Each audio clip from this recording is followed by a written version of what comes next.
how about we start with you, Cary? Let's roll, baby. All right. This is from Cass. Since men don't like to talk too much, how are we supposed to get to know about them? Great question, Cass. Well, no problem. Great way to do that is ask questions about them. That will bring out men to talk. And that's not necessarily true about everybody and things, but definitely a way to, as I said, to bring out the qualities of a man and to get to know him is ask questions about his life. Simple way. Mm-hmm. Ask questions about his life. And what if he gives you like yes, no answers? Because there are some men who are not really, even if you're asking questions, you don't get a lot from them. Sure, that's fine. And this is the joy of dating and getting to know people. It's like an interview, and you're getting to get an essence of what kind of person this is, and don't judge them necessarily on if they're just constantly giving one or two word answers. However, that's also letting you know what kind of conversationalists they are, and is this a match for the kind of depth of what you're looking for? And you could actually be direct and talk to him directly about that and say like, hey, if you want to hear more, ask him to, think about it and come out with more. And even though it may or may not feel comfortable at that point, there's probably a lot inside. If you have patience and you're willing to dig in and don't just, as I said, judge the book by its cover by the initial kind of few words, keep going and see what happens. Yeah, and maybe asking those open-ended questions and maybe asking a little follow-up questions or asking questions about things that are fun or interesting so they don't actually feel like it's a job interview, right? Yeah, definitely. Like, that's a great point, Michelle, of like open-ended, like asking them things that they like, things that they're interested in. Why do they want to travel? Why, what are they desiring in a relationship? Yeah. All different things. Yeah, and I also think, especially like on a first date, a man might be nervous, and sometimes they talk all about themselves, and other times they clam up. So that's another thing to keep in mind, right? Maybe it takes more than one date to get to know him. Just be candid too. Be daring to be real, and to say like, you may feel a little nervous, or if you're feeling comfortable but you're sensing he's feeling a little nervous. You can say like, I'm feeling a little nervous here. I'm wondering if you are too. And that's okay, and let's just play with that. Break the ice. You know what I'm saying? Right. All right. Thank you, Cary. All right. Sure. So Ken, you're up, my friend. Okay. This is from Jennifer. She says, this was one submitted in advance. I hear a lot about how men need to feel they are efforting in order to earn our affection and love. Otherwise, that male instinct to win isn't triggered if obtaining us feels too easy. However, I'm speaking to real men who are also dating, as well as some more nuanced dating coaches, and they're saying that many men are getting fed up with all the hoops we make them jump through in order to be with us. And in fact, this might even be part of the increased ghosting phenomenon by men, when they don't feel like putting in all the effort that it will take to make us happy. They'd rather just disappear than step up because they are understandably busy and don't have time for what they perceive as a high-maintenance woman. It's a good question. I like it. So there's a couple of things in here that are really important. And you said it was Jennifer? Jennifer. Okay, great. So Jennifer, I love what you asked. I also want to draw everybody's attention to, you didn't ask anything. You made a bunch of statements assuming there was a question in there. And this happens all the time. Women will make a statement about something, and to you that's a question, and the man doesn't respond. You're like, well, what do you think? And he's like, well, you didn't ask me anything. So one of the things that'll help is ask questions that are actually questions. And it's the way women communicate. It's very common because you guys would talk back and forth and instantly, I'm sure every woman knew, oh, I see where the questions are in there. Guys don't necessarily pick that up. So that's just a little side tip. If you're asking a question of a man, actually ask a question. Well, that's great. I didn't pick up on that, Ken. What's that? Thank you for bringing that up. I didn't pick up on that. That's awesome that you noted that. Thank you. Yeah, well, I'm a guy. I know.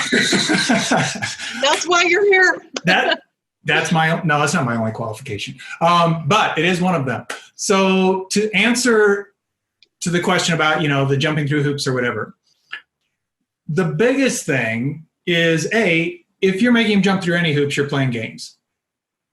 And that's not authentic. So the whole idea of, do I need to give them stuff to effort on and whatever, that's all manipulation. It's all games. Authenticity is what's going to draw somebody in. Now, the key is, like your question about, he doesn't want to put the effort in. It's not because of jumping through hoops. It's if you're not showing him that he's actually making you happy. He's doing something that works for you. He's going to assume he's failing.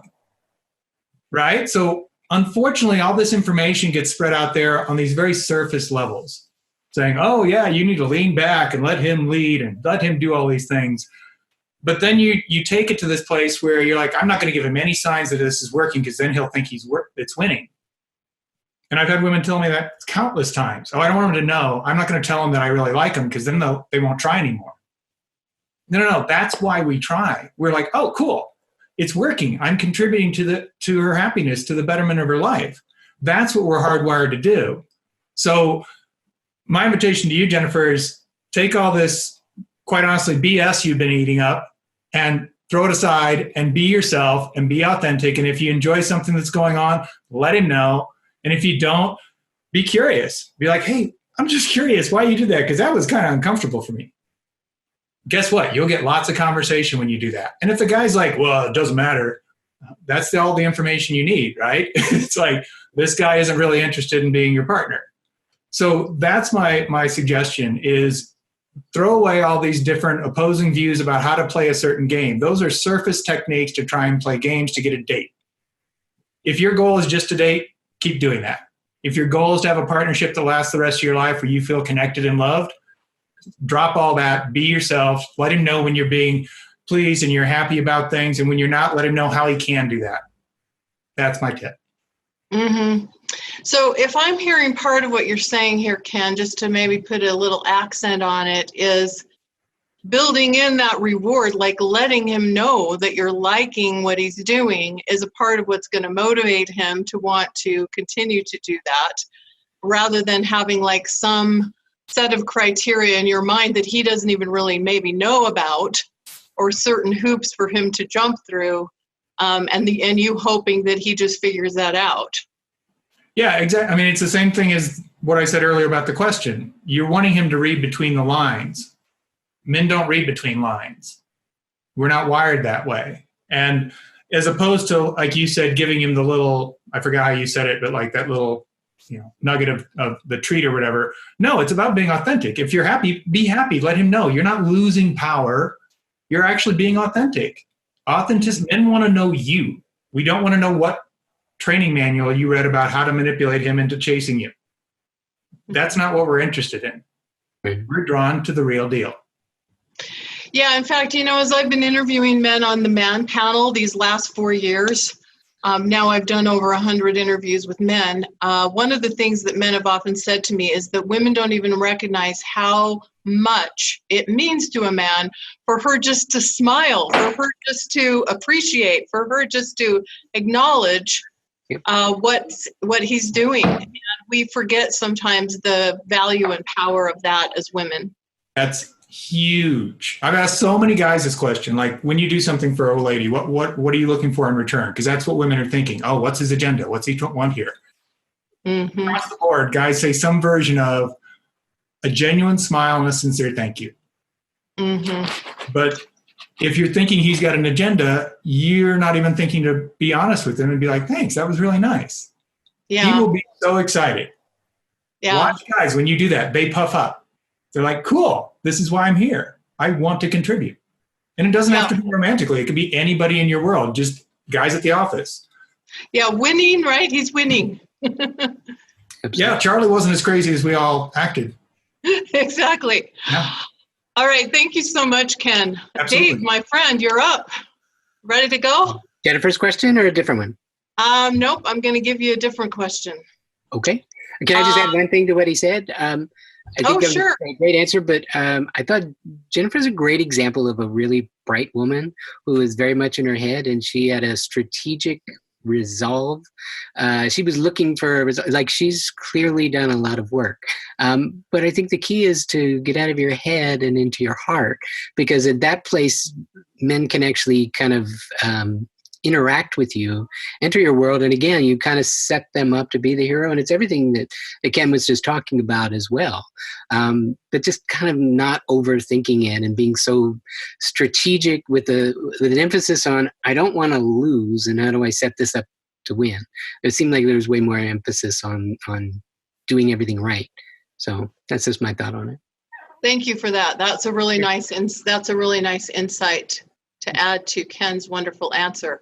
Okay, so Dave, shifting gears here, I have a new question for you. Okay. I'm an African American woman over 50. When I see older single Caucasian guys who are checking me out, but don't say anything, how can I let him know that I'm interested? And she's anonymous. She didn't put her name. Well, I think it's, the universal symbols for interested are smiles and welcoming and open body language versus closed. Closed would be like turning away. Basically, the direction that your belly button is pointing in is the direction that you're kind of open to. So if you're leaning towards him, facing him, smiling, being receptive, or just sort of welcoming in, like the thing is, what a man wants to avoid more than anything is he wants to kind of size up the situation. Mind you, we're risk averse, but we will do all kinds of things to get a result. So what we want to do is we want to avoid that long walk back across that dance floor where we say, hey, would you like to dance? And I'm like, no, thanks. And we look like an idiot and we're walking back, the walk of shame. So he just wants a signal that it's safe and that you're open to talking and you're interested. And a smile is the greatest way to do it, turning toward and just being open and vulnerable. And I think that's pretty simple. Yeah, the smile and the eye contact, it's hard to discount that, because that's kind of, like you said, kind of that universal language, and maybe holding that eye contact a little bit longer than you might normally, like just glance at someone. Absolutely. That's a definitely welcoming glance, for sure. Yeah, what I know about being a woman is that back when I was single, if I was around a guy that I might be interested in, my tendency was to not look at him because I was like too nervous to make that eye contact or that smile. But that's kind of that invitation that says, if you come and approach me, you won't be doing the walk of shame going back, right?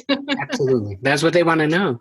And for people who are listening to the program, there's going to be 20 some experts who we're going to basically help you get to a place where you start to really know and show your value.